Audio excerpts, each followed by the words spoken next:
What up, peeps?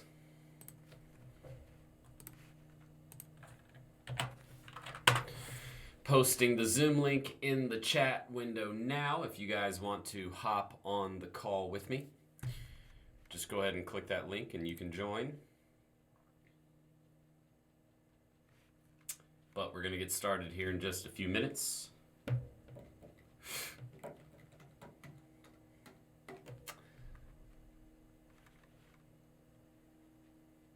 What's up, man?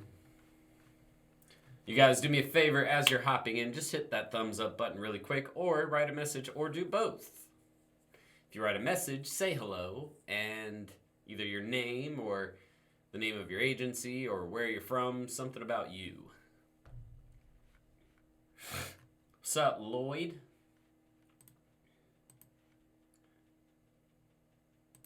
But again, we're going to get started here in just a few seconds. If you guys are watching the replay, you can feel free to go ahead and jump forward to the Q&A section of tonight's call. And again, if you can, just do me a favor and hit that thumbs up button. That is greatly appreciated.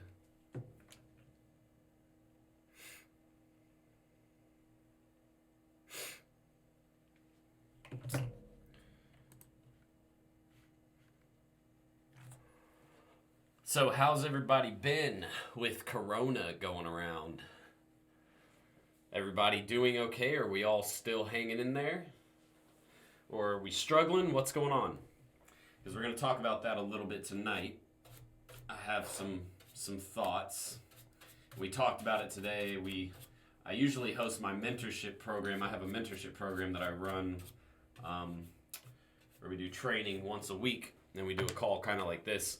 And we talked today about coronavirus, and obviously one of the main questions is, what do we do? How do we get more clients during coronavirus, or during this time where coronavirus has affected pretty much every single business or industry in the world?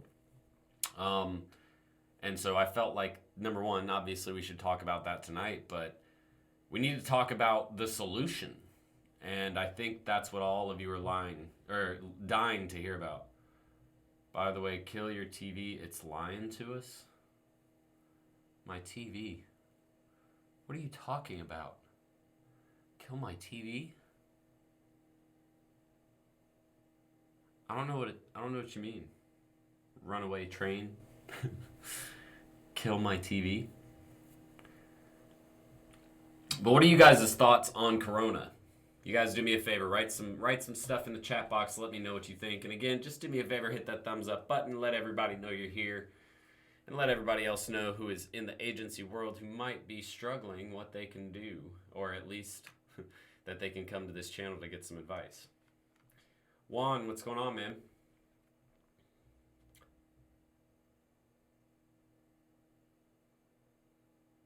Oh, I got you. You're talking about Corona. Kill your TV, it's lying to us from the media. It's not even just TVs anymore, though. That's the problem. If you have a cell phone, you're getting lied to. It's kind of like the bad thing about social media is it gives anybody a voice who wants to have one, and it doesn't, I don't know, man. I got you. You're talking about Corona. Kill your TV. People have to understand that, I don't want to say a specific number because I know it's not going to be exact, but people don't know shit. They don't know shit. And the issue is people sit on social media. It's seriously like that commercial where they're like, oh, where'd you hear that? The internet. It's like... You have to be super careful about what you believe these days, guys. Like, you can't just believe anything that you hear on the internet. Like, I can go online right now, create a fucking brand new website, and post an article saying coronavirus has killed all the white people in the world. And I bet you there are people out there that would believe it. They'd be like, oh my God, what? Like, there'd be some people out there like, hell yeah, the white people. No, I'm just kidding. I'm just kidding. But you guys get what I'm saying? Like, people will believe anything, bro. Like, anything. So you guys have to understand that yes, it is prevalent. Yes, there's a lot of information out there that is correct, but there is also a lot of information out there that is not correct. So anyways, we're going to talk about coronavirus tonight. Don't worry, guys. There's plenty to talk about, I'm sure. But please, again, do me a favor. If I've ever helped you out whatsoever, if I've ever just given you any advice that was helpful to your agency, hit the thumbs up button right below the video. If you're on your phone, all you have to do is hit out of the chat box and hit the thumbs up button, and then you can bring the chat box right back up. But again, that just helps the performance of the video and helps other people out there who are running an agency and who want to talk about all this crazy stuff get access to it.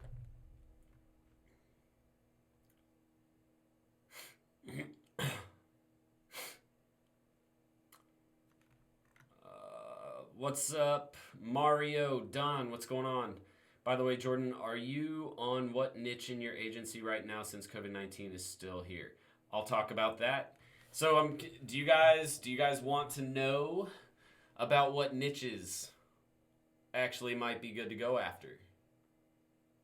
Yeah, because there are some good niches to go after. If you guys want to see what niches we should go after, I need you to hit the thumbs up button or I need you to leave a comment. One of the two, just letting me know that you want to see it. Because I have some, and when you think about it, it makes a lot of sense, but most people probably haven't thought about it in this way. And the good thing is these niches are actually not only COVID-19 proof, and they're not really proof because every business is affected, but these businesses are affected a lot less than most. Also, again, as you can see, we have one viewer, Kashif is sitting in with me right now. If you guys want to hop on the call with me, that way we can actually talk when we get started and doing our exchange, the Q A. That's where I let you guys open up. You can talk on the mic directly to me, and we can actually have a conversation that is a lot more effective and efficient when we do it that way. So if you guys want to hop in, it is free to hop in. All you have to do is download Zoom, and you can get access to that call. Let me see here. Hi, I'm late. So glad to see you and to be here. This is a great time to be starting a business. Nothing to fear, especially failure. What the hell, or what the heck? It's so low risk. I just bought your course. Danny Mack, welcome to the family. Which program did you buy? Because we have like 5 programs out there.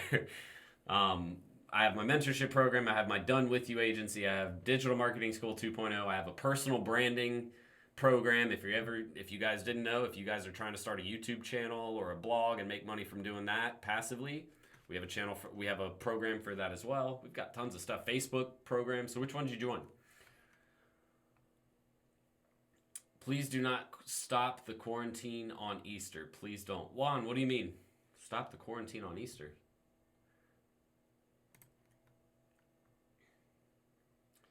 All right, so it looks like some people want to see what niches are going to be good.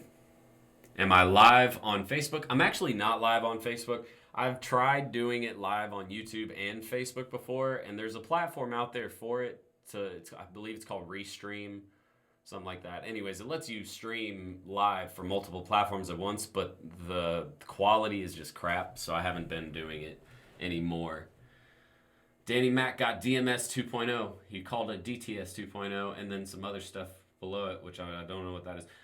How are you liking it, man? What do you think? Let the people know if you guys are considering buying DMS 2.0, which is our flagship program. The link is, again, all the links for my programs are down in the description below this video, as well as the form for my Done With You agency. If you're wanting me to help you, me personally, and my team, to help you build your agency, that form is down below. You can actually submit that and see if you're qualified to join with us in that program.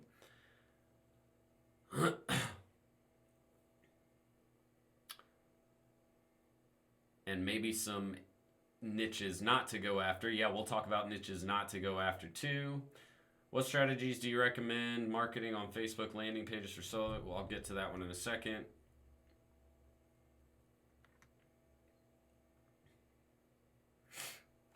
So Don, it's not really done for you, it's done with you. It's really kind of both, if I'm being honest. It's done for you and done with you. So I would say 80% of that program is done with you, and then there's like 20% of it that's done for you. So the done for you piece is we We've built all the workflows out for your agency, so that's already done. We just copy paste it over into your project management software. So that way, when you get a client, you don't even have to think about it. You already know exactly how to run the campaigns for your client, which is really the biggest value, I think. We also do your logo for you. We do a branding guide for you. We do your pricing. We do your product offering for you. But then the done with you portion is like you set up the business license, you get your tax ID. You're going to practice the sales part, right? I'm not doing the sales for you. I'm not running your campaigns. A lot of the done for you programs, they do all of that stuff for you, but people don't realize the downside is eventually that company that you chose to do the done for you product with is going to turn over that agency to you. And the big issue there is if you haven't been the one doing it, you're going to be fucking lost by the time it comes down to you running the agency. So it doesn't really, in my opinion, I think it hurts people to do the done for you model unless that person continually runs it forever into perpetuity. Why did I say perpetuity? Perpetuity. Unless they do it forever, basically, is what I'm trying to say, then it doesn't make sense to do it that way because eventually you'll get it turned over to you and you'll be sitting there like, how the hell do I do all this stuff? And then your business fails. But the done with you with you agency is exactly that. We're trying to do things with you guys. We're basically walking you through the process of starting an agency so that way you don't actually have to worry about it. You don't have to worry, am I doing things in the right order? Am I building things out the right way? Am I getting the right software? Am I hiring the right people? That's what that program is really all about. It is much more expensive, but the value you get from it is worth it because instead of it taking you 6 to 8 months, which is the average minimum, 6 to 8 months to get your agency to where you're making your first 10K, and a lot of people will tell you, sometimes it takes longer than 6 to 8 months. We try to work on getting people there in about 3 to 4 months. So it's a lot. It's a much faster timetable, but it's because of the fact that you don't have to spend hours, and when I say hours, I mean hundreds, if not thousands of hours building things out. Because when you first start an agency, you can learn how to do it very quickly, but then you actually have to go, okay, I'm going to build out my packages. I'm going to build out my pricing. I have to build out my operational workflows. And just to put that into perspective for you, the operational workflows, again, that's the stuff that you're using. Those are the processes that you put in place when you get a new client or a new campaign. Those took me last year $150,000 and around 1,000 labor hours to get developed. And most people don't realize that is the most complicated part of starting an agency. The operations and the workflows, fuck getting clients, like building the agency, that shit is easy. Seriously, you will see how easy that is when you start doing it. But when you get a client and then you say, okay, now I have 5 different campaigns I have to build, how do I get all of this done efficiently? And who do I put in what position? And what steps do I take to complete those campaigns? That's where people start realizing, holy shit, this is actually the hard part. Right? So that's the benefit of the Done With You program. We actually go through all of that with you guys. But let's talk about these niches that you guys might have better luck with. One sec. All right. Okay, so the niches. Let's talk about first what niches are not going to be good. And it's pretty straightforward. Like, think about it. If you really just kind of break things down step by step, you'll understand very quickly who you should and should not talk to. So first one being, let's go ahead and talk about restaurants and bars. Y'all know them motherfuckers are closed. Like every last one of them. You can't even eat out no more. You can't go see friends. You're locked in your house, bored as shit. Like, yo, if I have to order to go again, I'm going to shoot somebody up. Like, I don't care who it is. Like, I'm just tired of ordering to go, right? So food and restaurants. They're shut down. There ain't no point in trying to go after restaurants, bars, none of them. I don't care how big, how corporate they are, not spending money right now on marketing. No, they're not spending money on anything other than their management and the kitchen staff to make sure that shit at least keeps pumping out to-go orders. All right? So that's out. Let's look at let's lump all of that together into entertainment and pleasure, right? Entertainment and pleasure. Any business that is entertainment-based or pleasure-based, whether that be, a theme park, a movie theater, bowling alley, anything social, done. Because they're all shut down. None of them are open because that is part of, it's part of social distancing. It's part of the shutdown. You can't have a bowling alley and have a bunch of people in there playing bowling and expect people to get better, right?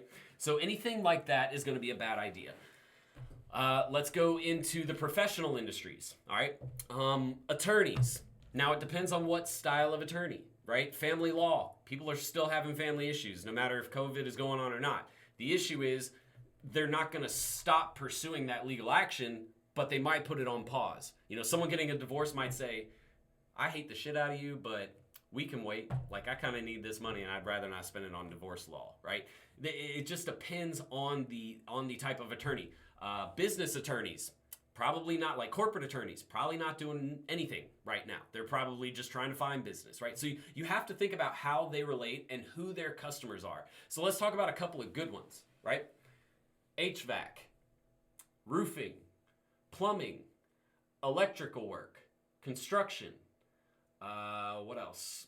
Anything that essentially is a necessity, right? If my house, which happened last week, that's why I had to cancel my mentorship training.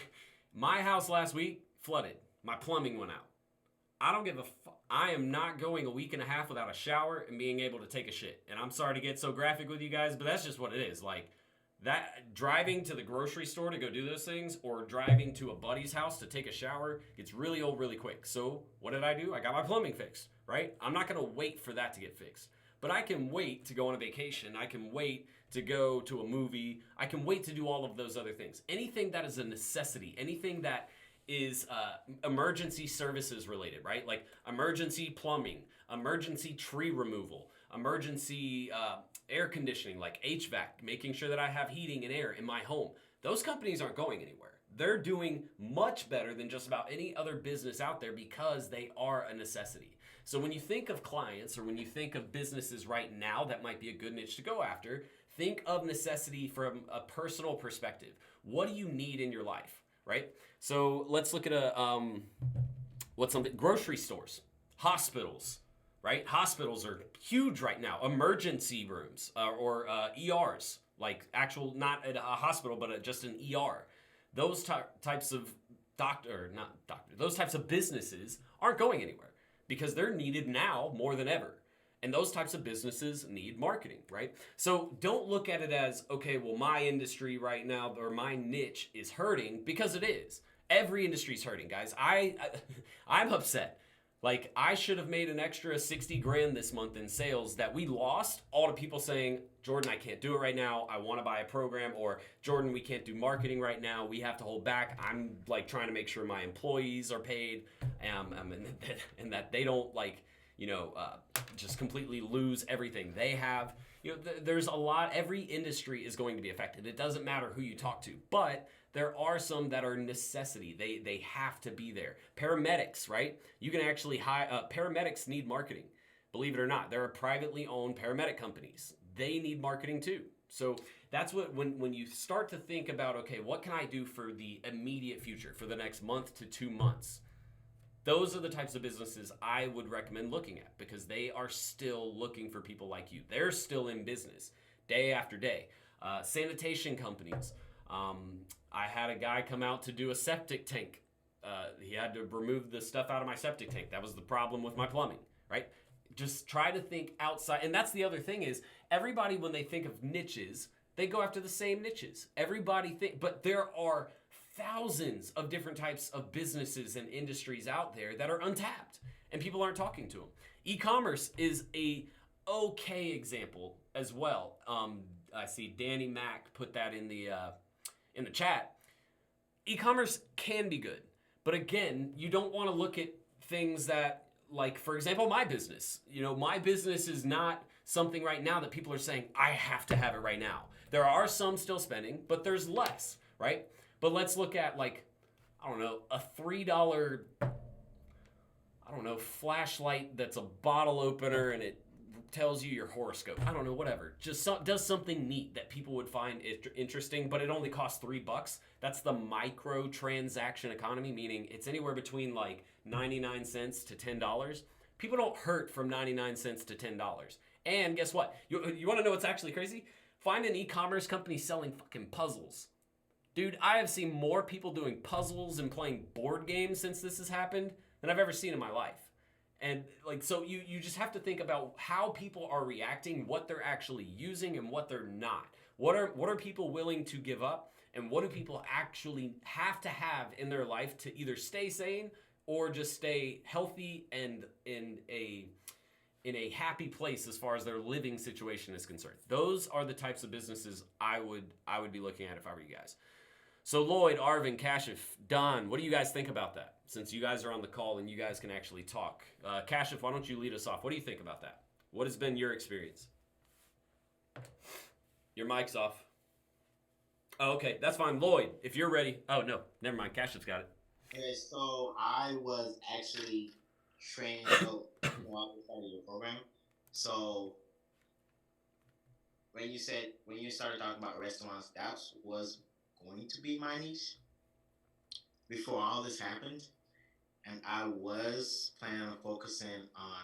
Well, not was, I am, because I'm on module 2 of your program, so I'm figuring it's gonna take me like 2 months to do it. I mean, fingers crossed. This should be over by then. Right. And I'm gonna focus on the plant-based vegan restaurants. Okay. I already started thinking of some ads or some spins to use this coronavirus thing as an ad. Right. Because, most of it started from meat-based stuff. Right. So that's what I was thinking I was going to do. Yeah. That and barbers. I mean, look at my hairline, bro. Like, I need a haircut so bad. Like, my barber canceled on me last week. I had a backup barber, and then he was still open, and now I live in Minnesota right now. Okay. And we're going on lockdown tomorrow. My appointment for my barber was on Saturday. Yep. Like, I know when all this is over, I'm just thinking, like, future-wise, because as I said, I'm going through your program still. I want to get the education first before I actually start. As you always say, go and right. Start. Yeah, that's smart. So I'm thinking future-wise. I know a whole bunch of people here going to be messed up, just like mine. Hairdressers, nail salons. Yep. They're going to be needing people, and that's a good point. That's what you guys should also understand is when this is all done, business is going back to normal. So be prepared, because that's going to be your best time to really get in with other businesses. As soon as this really all start and business starts to go back to normal, they're going to be looking at it like, yo, we need to make some fucking money like now.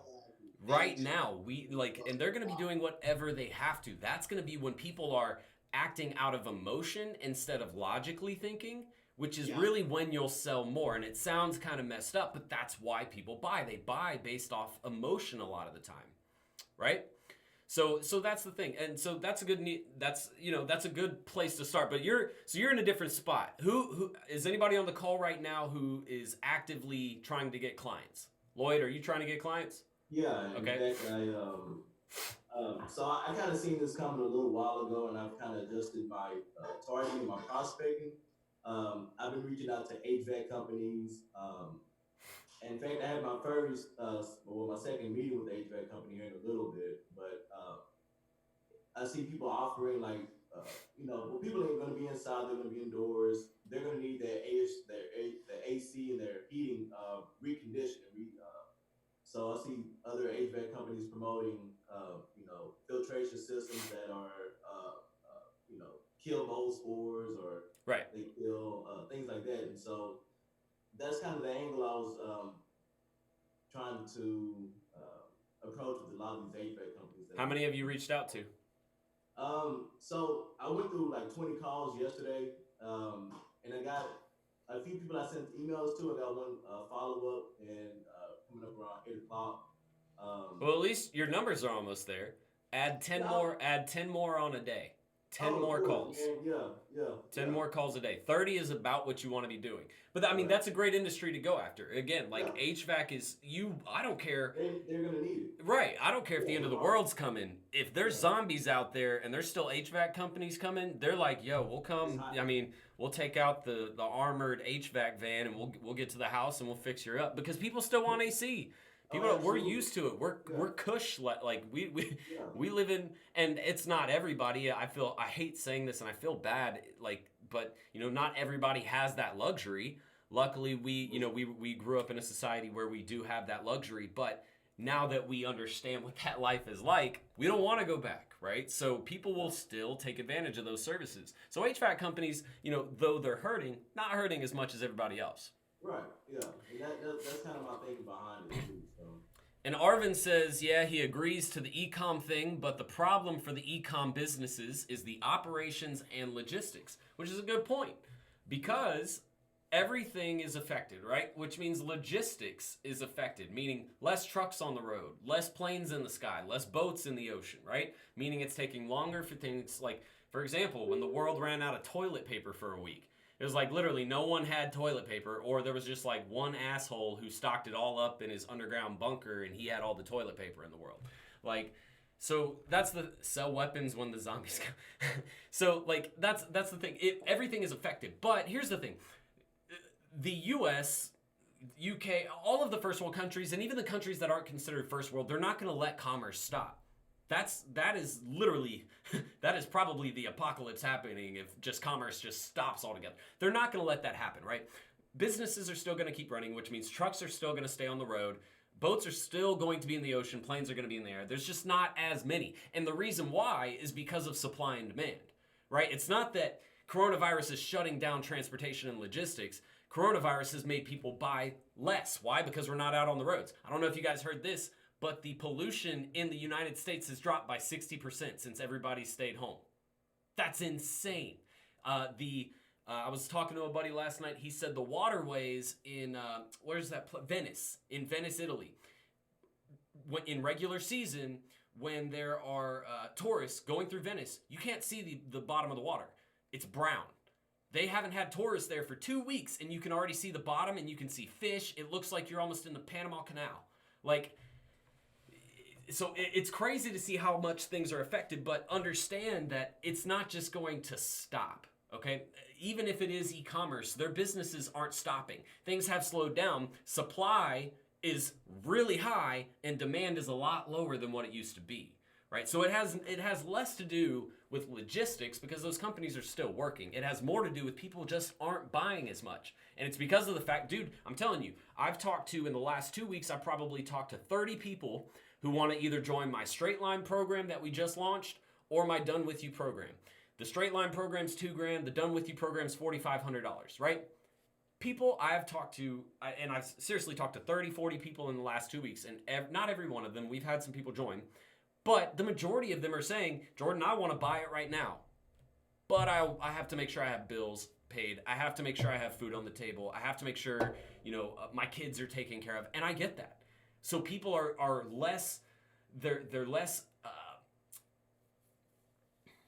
inclined to go buy something that isn't, again, a necessity. Has to have it right now. Food is a necessity. Water is a necessity. Heating, even though it's not really technically a necessity, if you live in a first world country, it's pretty much a necessity at this point, right? So think about those things when you think about clients or when you think about trying to, even if it's you running marketing campaigns for your clients, because I'm sure a lot of your clients, if you have them, they're saying, yo, should we even pay this guy? Like, we aren't even in business right now. And that's the thing. So if you have clients who are acting like that, you have to try and figure out, is there something we can sell online while you're out of business? Or for restaurants, how can we boost your to-go sales? Right? Those are conversations and that's what business owners are going to do. They're going to look at you, well, my restaurant is shut down. We don't even have anybody inside there. We can't let people inside my restaurant. Okay, Mr. Business Owner, I totally get that. And that is shitty. Like that would be a scary situation for me too if I was in your shoes.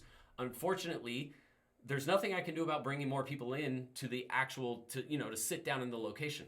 But you're selling to-go orders. What can we do right now to increase the amount of volume you're getting in your to-goes? But not only that, it blows my mind this is even possible, but the city of Atlanta made alcohol, you can buy it to go. You can go to a restaurant and buy beer from the restaurant to go. I don't know who would do that because I just go to the gas station and get it much cheaper. But like, you can find ways to sell things. Maybe, I don't even know if it's possible. I'd have to look into the legal side of it, but like free beer if you buy burgers and wings. Something that's going to make people buy more to-go orders. There's always ways to sell more things. With an attorney, you can find ways to sell legal services online. You can do consultations like this.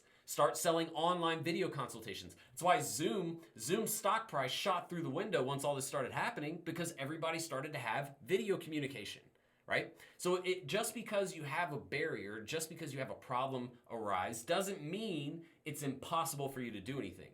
This is why marketing is so fun to me, is because it makes you think outside the box. If you're the guy that's sitting there trying to do the same damn thing everybody else is doing, you're probably not going to have the best success with your marketing campaigns. But if you're that guy who is able to say, okay, we got a shitty situation here. What is no one doing? Or what is it that we've never done that we could try right now? Because this is the time we can try, right? So think about those things. But those are all good points, guys. Don, if you have a mic, I'd let you say something. Arvin, I don't know if you have a mic or not. If you want to, you can turn yours on and say something. But let me go over to the chat really here over in YouTube and see what some people are saying. Oh, yeah, I got to answer that question. I'll get to that real quick. What strategies do you recommend marketing on Facebook plus landing pages for solar companies? My plan is a CBO campaign with an offer for 500 euros off in my funnel, conversion and lead gen ads with video and pic. When you say CBO, I hate when people put acronyms just because there's so many acronyms in marketing. If you could elaborate on what CBO is, marketing on Facebook plus landing pages for solar companies. Honestly, J98, that's all, everything that you mentioned in your chat is about middle of funnel and bottom of funnel conversion, right? You need to introduce people to solar. All right. Not everybody knows solar exists. Not everybody is in tune with why solar is better or why solar is more cost effective than using traditional methods. So that's usually, you need so basically what I'm trying to say is you need top of funnel content, right? Top of funnel content is people who have those lingering issues or problems. So like high power bills, high gas bills, those are things that would drive someone into saying, maybe I should consider solar. Right? So you start to create content about those top of funnel, then drive them down into your video or your conversion or lead gen style ads where you give them a $500 off offer. But if you're just targeting someone who's cold, which I know solar is expensive, that's like anywhere from 20 to 150 grand on one job. You know, that's expensive. You have to talk me into it. You can't just say, hey, here's $500 off of your $10,000 order. I mean, cool, but that's $500. It's still $9,500 you want me to spend cold? You haven't even told me why I should buy solar, right? So do more of the information selling up front before you lead them directly into that lead gen style ad. That's what you should understand already. I think the average cost per lead for solar is around $300 to $700 per lead. All right, that's expensive, but that's because the jobs are much more expensive. They're a harder type of customer to find. So that means you need to devote a big portion of ad budget to just cold traffic and get those serious people down to your middle and bottom of funnel areas where you can actually give them that $500 offer. Also, I don't know if $500 is necessarily enough for me to take advantage of something. Because again, I've never worked in the solar industry, never worked with solar clients. I know it's a very popular industry to be in, but I don't know what the average cost per job is. I do know it's expensive, but if you try to pitch me a $50,000 job and you're telling me $500 off, I'm just gonna shake you, like, get out of my face. Like, that's nothing, right? So it had the offer is also super important. When it comes down to an ad not working, it's usually a couple of things. It usually is, number one, the offer, right? The offer just sucks. Nobody wants it. If it's not the offer, it's the copy. Right? The copy didn't do a good enough job at explaining to me why your offer is better or even what your offer is. And if it's not the copy, then it's the creative or the audience targeting, right? Those are the only really 4 things that you have to worry about right there. Okay? Offer, copy, creative, audience targeting. If all of those suck, then, well, if all of those suck, you really have an issue. But really what you need to do is figure out which one of those problems is causing you to... is going to prevent you from getting the result you want with that campaign. Arvin says, can I have a question, Jordan? Advice, rather. Arvin, go ahead. Put your thing in the chat. If you want, go ahead and turn on your mic. It's already on. Okay. So, Jordan, I'm in a real estate niche. So, I have this prospect, a realtor. He messaged me for a commission-based pay. If I get him the lease that he want, also did sell the house, so I can get the commission. So, is this good for me as a new business owner? Say that one more time. I think I understood your question. I just want to make sure I understand. You have a real estate client. I heard you say that. Can you repeat your question, Arvin?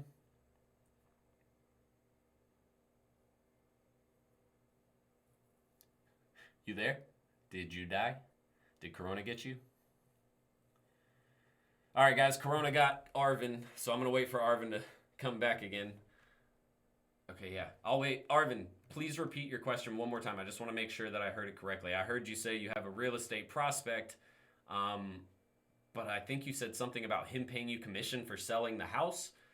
And if so, I just need to figure out what else you wanted to know about that. Hey, Jordan, I'm in the process of signing my first client. He's an HVAC contractor that does other lead generation services like Home Advisor and Thumbtack. Any advice on the discovery meeting? So Lloyd, the biggest thing is you want to figure out what his conversion is like from those campaigns and how much he's spending. Because usually what I've found is it's actually really easy to show them how bad those companies suck when you actually crunch the numbers, and most business owners don't even crunch the numbers. They're literally just paying a freaking service provider to generate leads for them, and they're closing one person and maybe breaking even. Okay, so that's what I would do. Focus on, at least, ask your regular discovery questions. What other forms of marketing have you had? What is your, average cost per acquisition? What is a customer worth to you? All of those questions are fine. But given the fact that you said he uses Home Advisor and Thumbtack, I would try to discredit those services as much as possible. Because most people that I hear from say they suck. Let me see.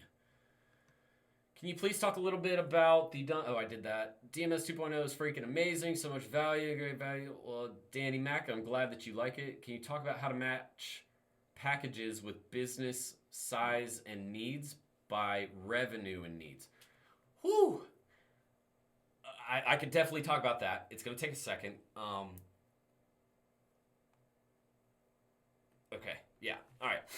So, and that's a good question, because here's what a lot of people mess up on is they don't put together the right type of campaign for a specific type of business. Okay? So let me break it down to where it's super, super easy for you guys to understand. I have broken it down into two main types of companies.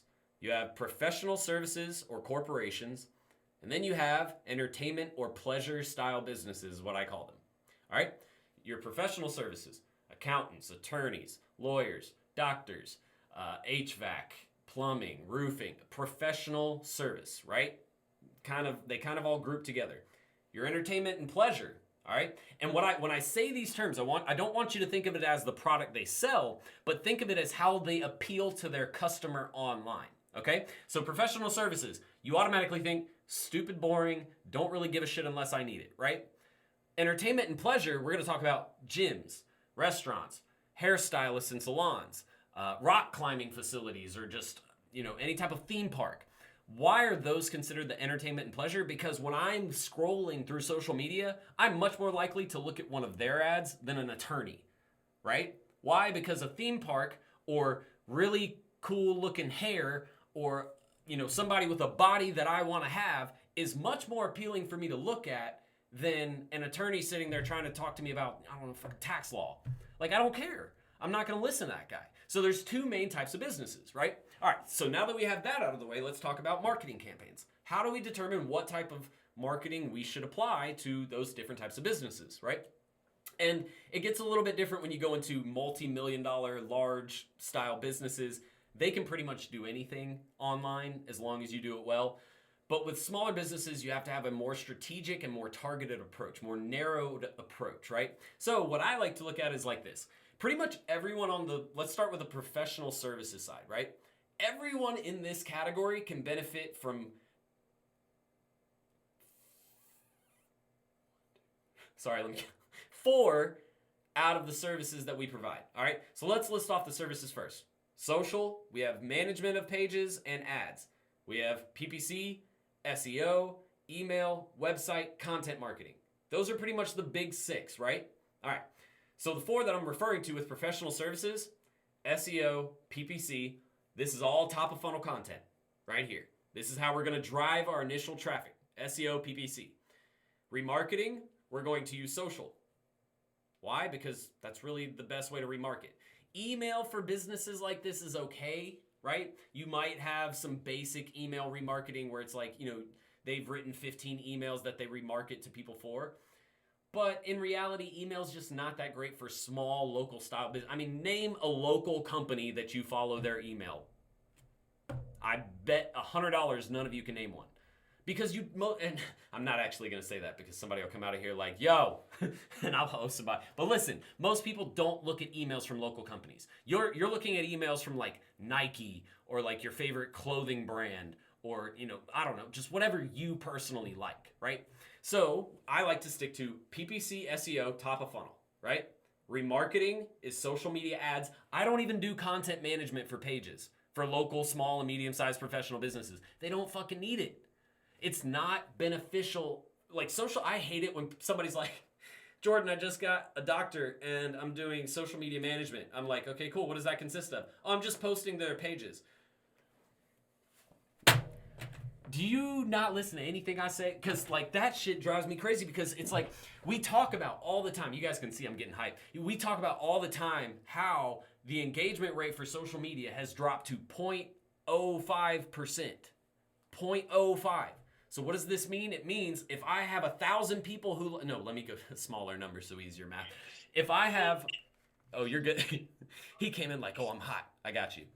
No worries. I muted you, Austin. All right. So I didn't do it the right way. I didn't set up the settings to mute y'all automatically, so that's my fault. 0.5%. Meaning if I have 100 people who like my page... That means half a person is going to see my post if I post it without any engagement whatsoever. Tell me now that you think that is valuable for any business out there. That's why, like, on most of my social profiles, we just stopped day-to-day posting because it doesn't make sense. It's a waste of time and money on my end creating that style of content when it's never going to be pushed to people unless it goes viral, right? So the only type of social media marketing that's really actually beneficial for local service-based businesses is ads. That's it. There's no point in just posting to their page anymore because nobody cares. Nobody looks. Name the last time you sat there and looked at a doctor's social media posts. You haven't. Nobody does, right? So, that being said, when I talk about social media, I'm not even talking about content management. I'm talking purely remarketing campaigns, maybe cold traffic campaigns if the industry makes sense, right? I say this example all the time. Criminal attorneys. I will never run cold traffic ads on Facebook or Instagram for a criminal attorney. It does not make sense. Who is sitting on Facebook? Oh, I need No, you don't need a criminal attorney until you get arrested.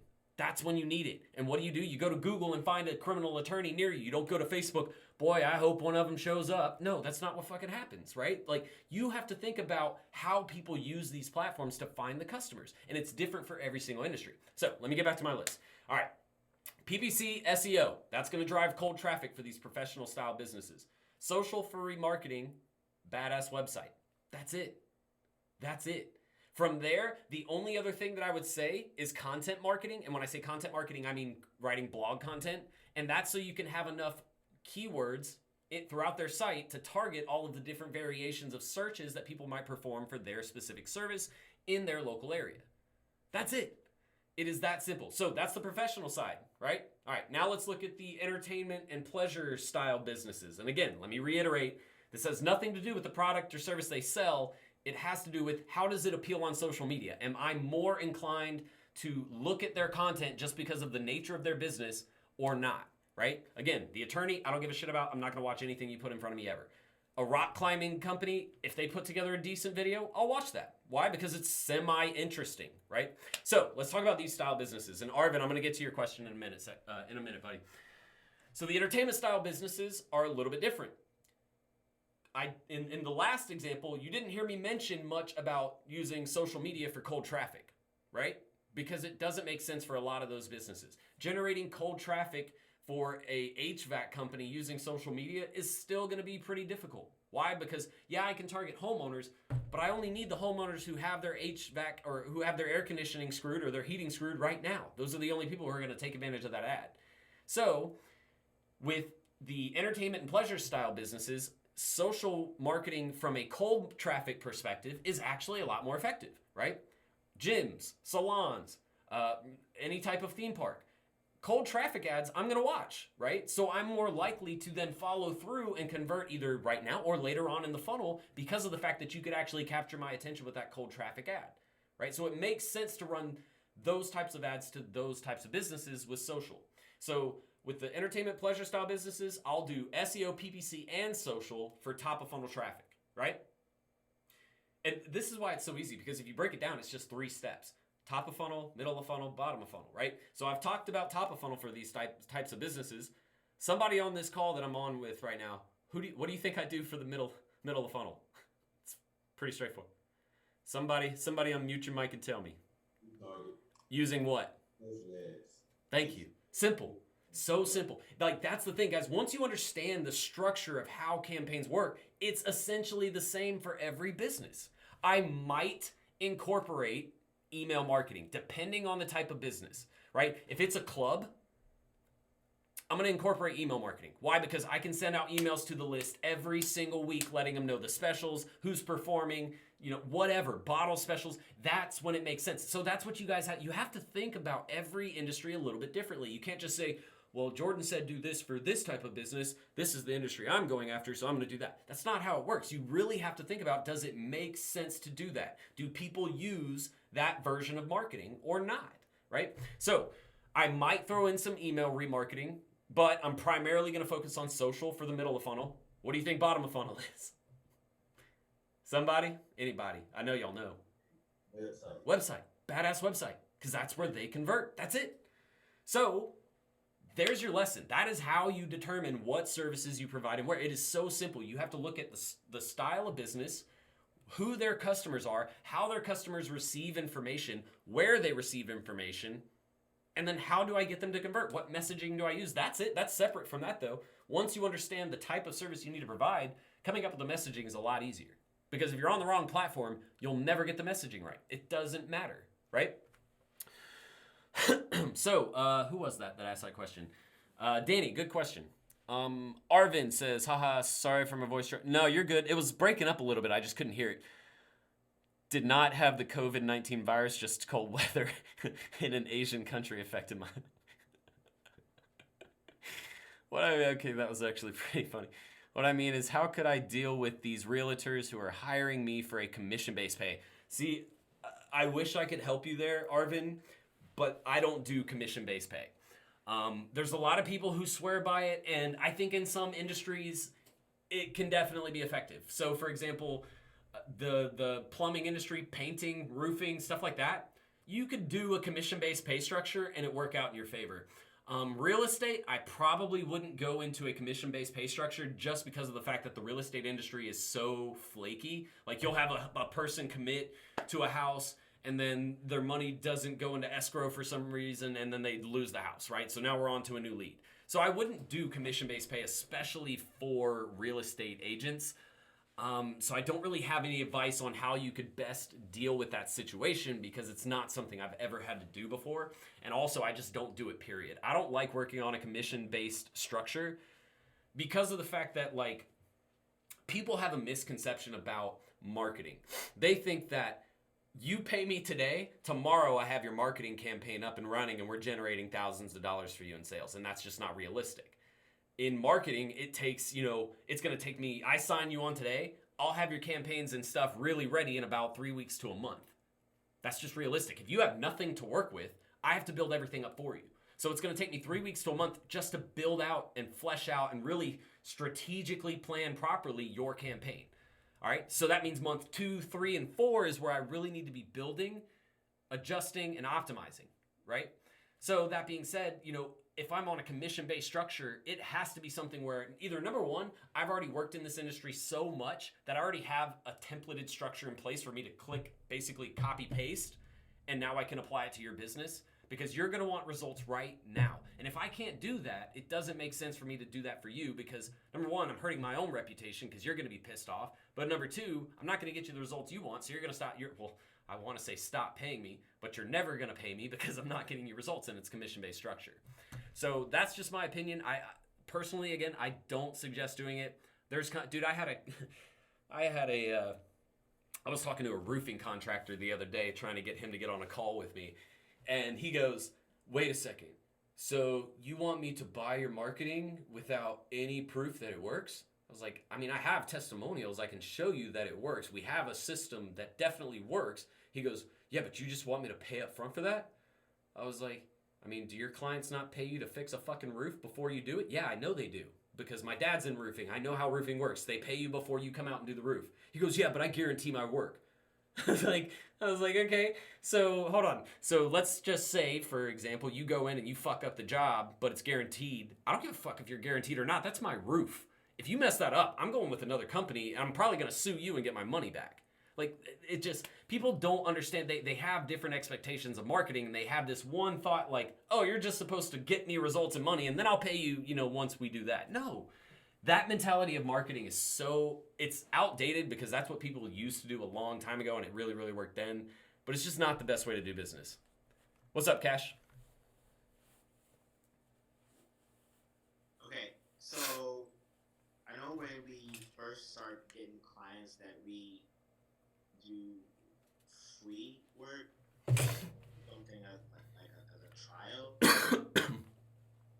Do you ever stop doing that? Yes. You get to a certain, okay. Oh, yeah. Dude, okay. Like, I'll put it to you like this. Do you think somebody would come up to Mark Cuban and say, hey, give me a free trial? No. Okay. Because he once you, and it's, dude, you don't even have to be Mark Cuban level. Once you prove a consistent system of repeated results, that's all that matters. Once you have a system that says, look, I've done this 15 times with 15 different customers, and I've been able to generate this result on average. I don't give a shit who you think you are or how great your company is. I'm not doing it for free anymore. Because why? I have a proven system that works. I have done it so many times. At this point, you have to trust the fact that I can get it done. If I can call up 15 businesses right now and they all tell you, yeah, Jordan did it and it worked, are you going to doubt me? No, you never would. Because I have 15 people now telling you the story of it working, right? So, and really, dude, in my opinion, there are so many other ways to strum up business when you first start. I don't believe in doing it for free, period. Okay. You can go on Upwork, FreeUp, Freelancer, Fiverr. You can get jobs. That's how I recommend like in my course, I believe there's a lesson in there where I talk about Upwork and people using that to start their business out. That's in my opinion, the best way to do it. Why? Because number one, I can go on there. It's not actually my company. I have my face there, yeah, but my agency is not really 100% tied to my Upwork account. I can just do my name and that's it. I don't have to associate my brand to it at all. So if I do a bad job or a poor job on one or two trying to really, get my feet up underneath me, it's not going to affect my actual agency. But also number two, I'm able to get paid. And you can break it down into small jobs instead of trying to do full-on campaigns. So you could say, all right, cool. I'm going to start with email copywriting, and I'm going to do that for a client first. And the cool thing is, if you're really smart about it, you can set up email copywriting as your job, go hire people in the Philippines, pay them $4 to $8 an hour to do the job, and then you charge $15 an hour to do the job, but you proofread it. That's all you have to do. Let them do the legwork, you proofread and submit to the client. There's so many ways, like that's the thing. You guys have to really get inventive in the beginning to help your business grow. I was talking to one of my students earlier. We were in a mentorship call, and it really just came down to the fact that, he was like, Jordan, what do we do? Clients aren't buying right now. I don't know how to get business, and I'm worried about my agency. I don't want it to go under. What I told him was this. When I first started, I remember a week or a month where I didn't have enough to make ends meet, but I still had all of my detailing equipment over in my garage. And so on the weekends, I started calling my old clients and going back out and doing detailing again, even though I swore once I got out of it, I was just like, I'm never doing this again. It is, dude, it's hard work. And not that I'm afraid of hard work, but after, several years, I've been doing it with my dad. My dad owned a company. I did it for like 7 years at this point. I was just done with it. So I swore I never would, but I'm also an entrepreneur. And when you're an entrepreneur, you know that you have to make certain sacrifices. That's just part of the game. And if you're not willing to do that, you're not going to be an entrepreneur long. So I sucked it up and I said, all right, well, I got to make ends meet. I got to make this business keep going. So I went out on the weekends and was doing detailing after working 70 hours on my agency and doing serial entrepreneur. So that's the thing. It is, if you want to be a successful entrepreneur, it's about really, I think one of the coolest things that every successful entrepreneur has is their ability to make things happen. Even when the odds are stacked against them or they're not, fully equipped or prepared, they find ways to make things work. And so that's really what I think a lot of people are going to learn throughout this entire experience is, if I want my agency to really go, even through these hard times, I have to find ways to make things work. And that's just it. That's really all there is to running an agency or just to being an entrepreneur, period. Let's see here. Let me get a couple of these questions. Lloyd, I will get to your question in just a second. Let me see here. Holy crap. Okay, it just keeps jumping. Do you guys think Google ad leads are better than Facebook ad lead? Okay, lead ads. All right. So like Ultra, they're a little bit different in the way that they work. Like Facebook lead ads are literally like, hey, go fill out this form, which you can do that on a Google ad, but like I don't believe Google has like a form lead where you go directly into one of Google's servers, fill out a form, and it submits to Google. I mean, maybe they do. I haven't seen it though, if that's the case. Like Facebook's is literally on Facebook. It's native to the platform. So you click on the ad on Facebook, it takes you directly to a lead magnet. You fill out the lead magnet. It submits to Facebook server. Where Google, it's submitting it to you. So, I mean, they're pretty different in the way that they actually capture the lead. If I had to guess though, not guess, this isn't a guess. Google, as far as lead gen, does a better job with specific industries. Like that's the thing. I want to break you guys of this. Does this work better than this? Because it doesn't ever work like that. There is never a scenario in marketing where it's like, does this work better than this generally, right? If we look at industry specific, then yeah, I can tell you, lead ads work better in service-based industries, professional service-based industries than with, restaurants. Because who the hell needs to submit a form for a restaurant unless you're telling me you're going to give me a $500 gift card? I'll submit something then, but that's really it, right? So it's all industry specific. So it's a hard question to answer. It's not really one or the other. It just depends on the business and the nature of their customers. For SMMA, do you have to have a site? How do you accept payments? Do you use PayPal and Stripe? I use Stripe for invoicing. You don't have to have a site to start, though I do recommend it. It is definitely very, very helpful. And if you want to see how to build your website and the right way to do it, I literally released a video like 2 weeks ago. It's like a full walkthrough on how to build your website and what platforms to use, what software you're going to need, tools, stuff like that. Definitely go check that out after this video. I promise you'll love it. Do you recommend a platform to use to build your own site? Yep, Duda, D-U-D-A. Check that one out. I have a client who is an event planner. They lost lots of clients, so I lost them too. Wasn't really sure how to handle the situation. Any recommendations? Greetings from Hungary. Cecilia, I hate to tell you this. You're not going to get them back. Not right now. You can probably get them back once all of this calms down, but the sheer fact of the matter is, guys, if no one's spending, your clients aren't going to be spending. If no one's buying events, if people are canceling events, what reason do I have to hire you to get me more customers right now? And it's not like a normal scenario where people aren't buying our services. It's literally coronavirus is happening. People need to pay their bills. They're not buying my services. So much different than a scenario where a business is like, I just can't find new leads. Somebody just said big dick energy. That must have been when I was hype.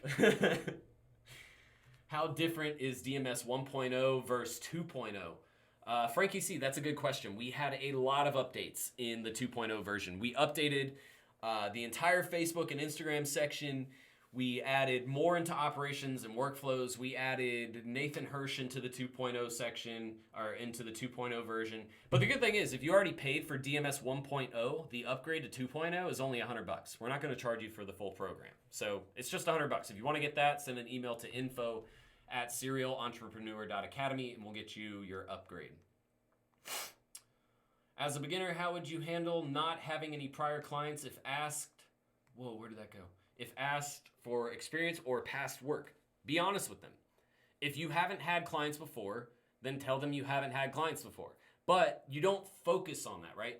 You quickly transition. So, have you had any clients before? Actually, I haven't had any clients before, but I've had tons of expert training, and I have plenty of case studies here, which would basically be the same thing that I would be doing for your campaign when we get it running. So let me show you these case studies real quick. But see how I didn't focus on them telling me I'm not qualified or I'm not capable of running their campaign. I had them say, okay, here's my objection. Okay, cool. I acknowledge your objection. I'm going to be honest with you about it. But also, here's how I'm going to resolve any doubt that you might have. I'm going to actually do this exact same thing via what this case study has proven can happen with businesses just like yours. And that's really all you're going to do there. But again, you can avoid all of that if you go on Upwork or FreeUp or something like that and get a little bit of experience, or go to a friend and run their campaigns for a little bit. There's definitely ways to do that. All right. Oh, Jesus. There's a lot of questions here, guys. Maybe the biggest opportunity of our lives when all businesses open up again. How can they refuse our help now? Great point. How do you think coronavirus is going to affect the social media marketing area? I talked about that a ton. If you want to see that part, just because I don't like getting repetitious, because everybody on the call has pretty much heard it if they haven't, or even though you haven't. If you want to see my thoughts, wait for the replay. We always post the replays. You can go back through. It's in the very beginning of the video, so you can check that out there. What services do you provide in social media aside from advertisement side? So content management, community management, ads management. Those are the three primary services that you can pretty much provide for social media. Content management, very straightforward. You're just going to post, you're going to create content, post it to their pages. Social management, as far as ads, if you don't know what that is, get off my call. The third one is community management. And community management is just responding to people. So answering questions, answering comments, responding to messages, stuff like that. Like, that's all that is, okay? So 3 services, very simple to, like, social media is probably the easiest service to manage. If you know how to run ads, and even if you don't know how to run ads, you can find an ad manager who does. That's really all you have to worry about. Content management, stupid easy. And not only that, like, people literally never... People will pay $1,000 for content management for social and then never expect you to bring them any type of return. I don't understand what the hell is wrong with business owners, but they're either dumb or just oblivious to how this stuff actually works. Because I've literally seen businesses say, "Yeah, I'll pay you $1,500 a month to post on all these platforms." Okay, you sure? Like, seriously, I have to actually question them. Like, you don't want to throw any ads in there whatsoever. I mean, if that's really what you want to do, I'll do it. It ain't going to give you any more money. I can tell you that. So those are the 3 services. Thanks so much. What fantastic information. You were so awesome. Super stoked to get rolling pretty soon. Danny, thank you. I'm trying to get through these questions as quick as possible. What time is it? Oh, damn, we're almost time up. Let me see if there's any really important ones on here. Not that anybody's question isn't important. I just want to make sure it's not like, "Hey, Jordan, how do I do social media marketing?" Because if you ask me that shit, I'm just... Refer to channel. What is the mentorship program? It's $10 a month. You get a call a week with me, 30 minutes long. It is a group setting, but it's just like this. Like, if you can see this whole Zoom call, this is what we do in our mentorship program. It's a small group setting, and we literally just sit here. They ask questions, and if they're not asking questions, or if nobody has questions to ask, then I run through a training. That's pretty much it. It's $10 a month though, and you get, what is that, 52 videos-ish in a year? Can't really beat that. Plus, not to mention, you get to talk directly to me and ask whatever question you want. And I swear to you, this is the fastest way to learn. This type of communication is the fastest way to learn. You can go watch all the videos and take all the notes you want. I can guarantee you, like, people who buy my hour-long consultation calls, they always come out of the call and they're like, "How the hell, like, I learned more in this one call than watching your 3rd module inside of DMS 2.0, which if you guys don't know how big that is, like, Kashif was like, 56 Facebook videos. He sent me a video the other day. He was like, 56 Facebook training videos. I was like, dude, this is what, like, people don't, like, one day the world will understand why my program is so much better than everybody else's. But until then, I'm just going to keep rolling and doing my thing. How much do you charge for PPC management per month aside from setting up the PPC campaign initially? I don't actually, well, So you can charge a setup fee. That's a good question. It depends on the client. I'll waive it if they're seeming a little finicky, but usually I do try to charge it. As far as per month, it just kind of depends. You're charging anywhere from, I'd say like $1,500. No, sorry. Let's say $1,000 to $1,500 for up to about $5,000 in ad spend. You just break it down based on how much they're spending. So about $5,000 in ad spend, you're going to charge $1,000 to $1,500, and that includes you doing all the setup, creative, copy, all of that stuff. Now, when I say creative, it doesn't mean you're going out and shooting video for them. That's completely separate. But it like image editing, that costs nothing. Copywriting, setup of the campaigns, analytics, that's all you're pretty much doing for $1,500. From there, you go from like anything over 5,000 up to 10 is going to be like $2,250, something like that. I can't remember the exact numbers off the top of my head. And then 10 to 25,000. You're going to charge like $3,500 or $3,750, and then anything over 25 grand, you'll do like 12.5% of the ad spend. So if it's like 30 grand, you'll take 12.5% of 30 grand. That's how much they owe you. And you don't actually take it off their ad spend. You charge them separately for that. All right, so I'm going to get these last two questions over here for people that are on the call. And guys, if you want to make sure you get your questions answered, I'm making it a point to make it a priority to answer people who are on these calls questions first, because I want this to start to get bigger on Thursdays. I want more people joining the actual live conversation because it makes for better question and answer type scenarios. How would you handle not having any prior clients if asked? Oh, wait, Lloyd, I got to your question. Yeah, okay, cool. We're good with that one. Do you deal with any special ads with the new special ads category? I was wondering if you have. Are they okay? So no. Are you referring to like what is that for? Like drugs and alcohol, stuff like that? Is that what you're referring to? Those types of special ads? You can turn on your mic, Austin, if you like. I got you. Okay. It's for people who run a line of credit, employment, housing. When you go to run a campaign, a new objective, you pick Right. a special ad. Yeah, I know. I knew which one I couldn't remember what types of businesses they were doing it for. So no, I tried it, dude. Seriously, with me personally, I don't like red tape and I don't like jumping through hoops. And anything where it's like financial advisement, alcohol and drug, I don't know, graphic entertainment, anything like that, where it's already super heavily regulated outside of marketing. I stay away from it. Like insurance, my employee the other day came in and he's like, yeah, we want to talk to this insurance company. As soon as he said it, I was like, why are you wasting your time?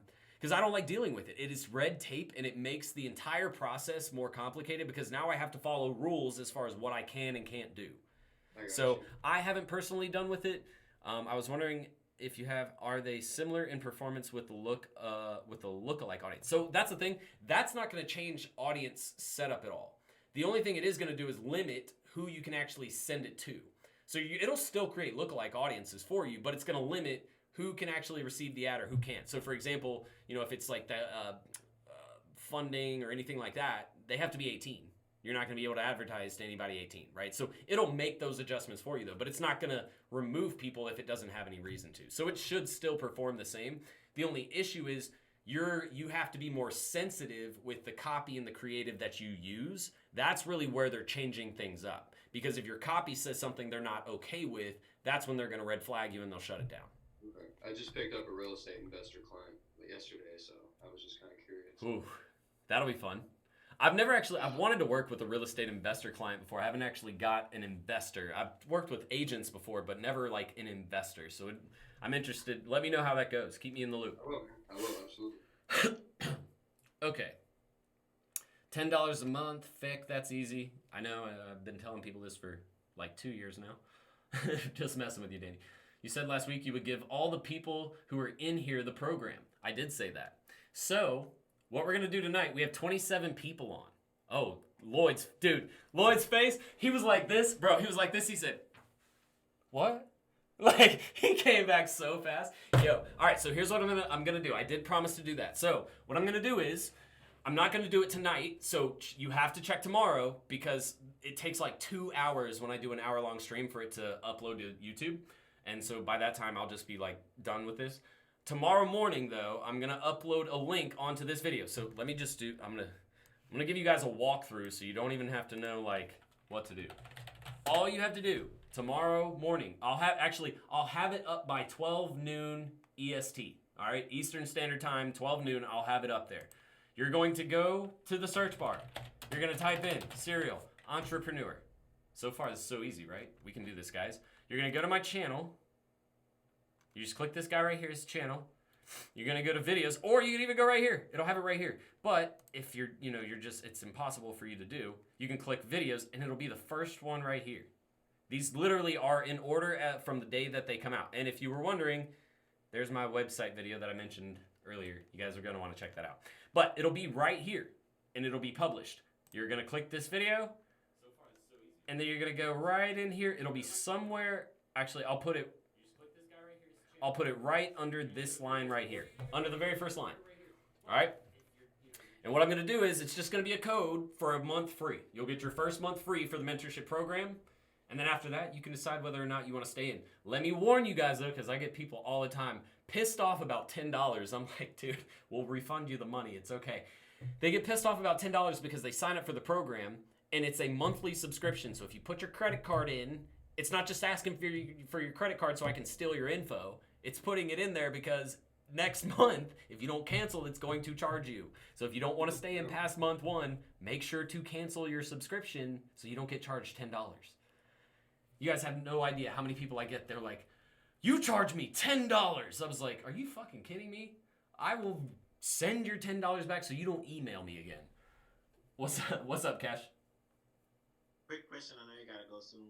A few weeks ago you were talking about another time for the mentorship. Yeah, we're still working on what day and time because, all right, so I'm planning a couple of different things. If you guys haven't heard, I have my straight line program, which is basically we're going to do a small group. I'm probably only going to do 5 to 10 people to a group, and it's 8 weeks of hour-long training calls. And so I have to figure out when we're going to schedule that. But then on top of that, I want to add in another time for the mentorship program for the larger groups. So I'm still trying to figure that out. But we're thinking probably on like Tuesday, maybe Thursday. It just kind of, I don't want to do Thursday because I already do lives, and that's enough. So I don't know. We are working on it, though. So as soon as that comes out, I will definitely let all you guys know. All right. Let's see. Your channel is the best value on the whole site. Thank you so much. Danny, thank you. Frankie C, calling me good looking. You know how we do.